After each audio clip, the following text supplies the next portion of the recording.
4월 18일 민트TV 뉴스입니다. 오늘의 주요 뉴스입니다. 제92주년 임시정부 수립일을 기념하는 행사가 열렸습니다. 장애인 정보통신 보조기기 전시회가 열렸습니다. 인천항만공사가 무료 해상견학 프로그램을 실시합니다. 이상 오늘의 주요 뉴스였습니다. 첫 소식입니다. 지난 13일은 일제강점기 시절 3.1 운동 직후 건립된 대한민국 임시정부 수립을 기념하는 제92주년 임시정부 수립일이었습니다. 인천에서도 이를 기념하는 행사가 열려 송영길 시장을 비롯한 각계 관계자들이 참석했는데요. 배영수 기자가 현장을 다녀왔습니다. 도산 안창호와 백범 김구 등 일제강점기 시절 독립운동가들의 활동 근원이었던 대한민국 임시정부. 올해로 92주년을 맞는 임시정부 수립일을 맞아 인천에서도 이를 기념하는 행사가 열렸습니다. 남구 문학동 소재 광복회관에서 열린 이 기념식에는 송영길 시장과 전종호 인천시 보훈지청장 등 주요 인사들과 독립운동 유공자들이 자리를 가득 메웠습니다. 송 시장은 현 대한민국의 근원 중 하나인 임시정부가 있었기에 지금의 인천도 있는 것이라며 인천의 도시 수준을 올리는 것이 바로 이를 계승하는 길이라고 밝혔습니다. 김구 선생님이나 모두가 통일된 해방족을 원했습니다만 냉전 시대에 휘말려 아직도 우리 조국이 분단되어 있는 것은 우리 임시정부의 그런 서명들의 뜻이 아직 미완에 그쳐 있는 것이다 이렇게 생각합니다. 하루빨리 우리 조국이 통일돼서 대한민국의 깃발이 전 한반도에 미칠 수 있도록 함께 노력해야 될 것이다 이런 생각을 갖습니다.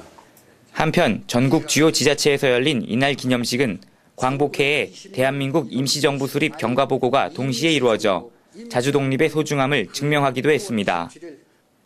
나라를 빼앗겼던 아픔을 가진 우리 민족의 역사. 인천 시민들 모두가 잊지 말아야 할 기념일이었습니다. 민트TV 뉴스 배영수입니다. 우리 생활에 없어서는 안 되는 정보통신기기. 하지만 장애인들이 사용하기에는 그 조작 방식이 매우 어려웠는데요. 이젠 그 불편함이 다소 해결될 것 같습니다. 자세한 소식에 오병민 기자입니다. 장애인의 손을 대신해 입으로 커서를 움직일 수 있는 인테그라 마우스, 그리고 책장을 넘길 수 없는 이들을 위한 독서 보조기 페이저 터널 리더블까지. 지난 14일 인천 계양구에서 열린 전시회에서는 장애인의 통신기기 활용을 돕는 62종의 정보통신 보조기기들이 전시됐습니다. 현재 시중에 나와 있는 핸드폰과 컴퓨터, 그리고 mp3 등은 그 사용법이 매우 복잡하고 섬세해 장애인이 사용하기에는 매우 불편했습니다. 이에 따라 시에서는 시중에 나와 있는 정보통신 보조기기들을 한자리에 모아 장애인들에게 적합한 보조기기를 홍보하고 그 활용도를 높이기 위해 이번 전시회를 마련한 것입니다. 이번 전시회를 통해서 장애인 본인에게 꼭 필요한 정보통신 보조기기에 대한 정보도 습득하시고 시험도 하시고 또한 2011년 정보통신 보조기기 보급사업으로 원하는 보조기기를 꼭 얻는 행운도 잡게 되시길 바라겠습니다. 한편 시에서는 고가인 정보통신 보조기기의 저렴한 보급을 위해 기초생활수급자나 차상위 계층에게 80%의 보조금을 지급하고 있습니다. 민트TV 뉴스 오병민입니다. 여러분은 인천항에 대해서 얼마나 알고 계신가요? 인천항만공사가 시민들의 항만시설에 대한 이해력을 높이고자 특별한 교육 프로그램을 마련했습니다. 인천항만공사가 오는 11월까지 해운, 항만, 물류 전문가 및 학생들을 대상으로 무료 해상견학 프로그램을 실시합니다. 그동안 인천항만공사에서는 여러 가지 항만 관련 교육 프로그램을 준비해왔지만 해상이 아닌 육지에서 이루어져 그 내용이 단조롭고 이론에 편중되어 있다는 평가를 받아왔습니다. 직접 해상 배를 타고 나가서 항만에 관한 그 시설물이라든가 이런 거를 항만을 공부하는 학생들이라든지 항만과 관련된 분들, 그래서 물류나 유통 그리고 선사 대리점 이런 분들에게 좀 더 폭넓게 인천항을 홍보하기 위해서 이런 프로그램을 기획하게 됐습니다. 인천항만공사가 마련한 이번 프로그램은 30인승 선박에 탑승해 항만 주변을 둘러보는 견학 프로그램으로 참가자들은 남항에서 배에 탑승해 인천 컨테이너 터미널과 북항, 그리고 인천대교와 인천신항 개발 현장을 둘러보게 됩니다.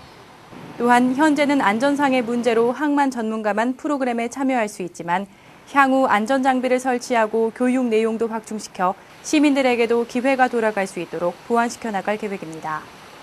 오늘의 단신입니다. 유가 급등과 극심한 이용률 저조로 인천에서 여의도와 명동 등 서울 주요 지역으로 가는 광역버스 2,100번과 2,400번을 오는 22일을 끝으로 폐선한다고 삼화고속 관계자가 밝혔습니다. 이에 따라 검암동과 장기동의 2,100번 이용 승객과 구월동 및 부평동의 2,400번 이용 승객은 다른 교통수단을 이용해야 합니다. 인천항만청은 옹진군 덕정면 가클도와 자월면 사승봉도 인근 암초 두 곳에 높이 20.5m의 무인 등대를 오는 10월까지 설치할 계획이라고 밝혔습니다. 항만청은 등대가 설치되면 날씨나 시간에 상관없이 멀리서도 암초를 확인할 수 있어 해난 사고 예방에 큰 도움이 될 것이라고 밝혔습니다. 인천시 장애인협회와 한국장애인 고용안전협회 인천지부가 오는 21일 남동공단 근린공원에서 장애인을 위한 축제 한마당 행사를 개최합니다.